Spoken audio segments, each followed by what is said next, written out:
Marcus Lemonis of the TV show The Prophet says that there are 3 P's to business success: people, product, and procedures. But in terms of medical group success, there are actually 4 P's: people, product, that is your services, procedures, and perception. Let's talk about people. Well, it's clearly the most important. No matter how great your product, that is your services in the context of your medical group, if you fail to hire the right people, it will be as if you were trying to run a marathon with a 50-pound kettlebell strapped to your left ankle. In many industries, employers can hire for the right personality, not for the person's past employment, training, or technical competence. For most positions in healthcare, that's not going to cut it. However, the concept of hiring only those people who fit within the group's culture, which should be a culture of happy people giving their all to deliver the utmost customer care, still applies.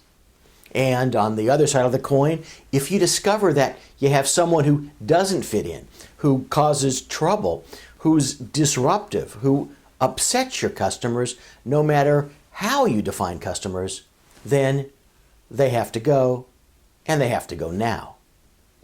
Let's talk about product. That is your services in the context of a medical group. Well, they have to be top-notch too. Simply put, it's the price of admission in the context of medical group success. It's required to get you into the game. Alone, just like any single P, it won't get you to the finish line. But many medical groups appear to be stuck. And they've snuck in through the back door. They tout great care, but they deliver something less. It's what I call a promise delivery gap. Make sure that you've come in through the front door. Let's talk about procedures. Well, procedures are what keep those great people you've brought on board engaged in the proper work. Procedures aren't cookie-cutter recipes for patient care. Rather, depending on the context, they're either broad themes, allowing for flexibility, or they are tight requirements. But either way, the expectations and boundaries are clear. For example, the concept of themes applies to many instances of the group's physician's treatment of patients, while tight requirements apply to situations such as making sure that all claims are filed within X number of hours after a patient encounter. Perception, the last P.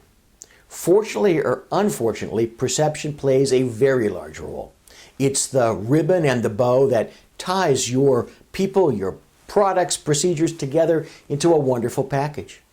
Or it's the rope and the noose with which your business is put out of its misery. In the context of the 4 Ps, perception is the totality of the image projected by your group, as interpreted through the minds of those outside of the group. That would include patients, referral sources, facilities, and payers. Depending on your practice, it can also include other slightly more remote third parties, such as the local community, especially in a smaller geographic setting, a rural town, for instance. Of course, depending on the skill of creating perception, it can play on a national or even a worldwide basis. Take the Mayo Clinic, for example. Perception is like a balloon. It's easy to build it up, but it's fragile too, very easy to damage. A dropped referral, a late start, a short temper can pop the perception of your medical group in a heartbeat.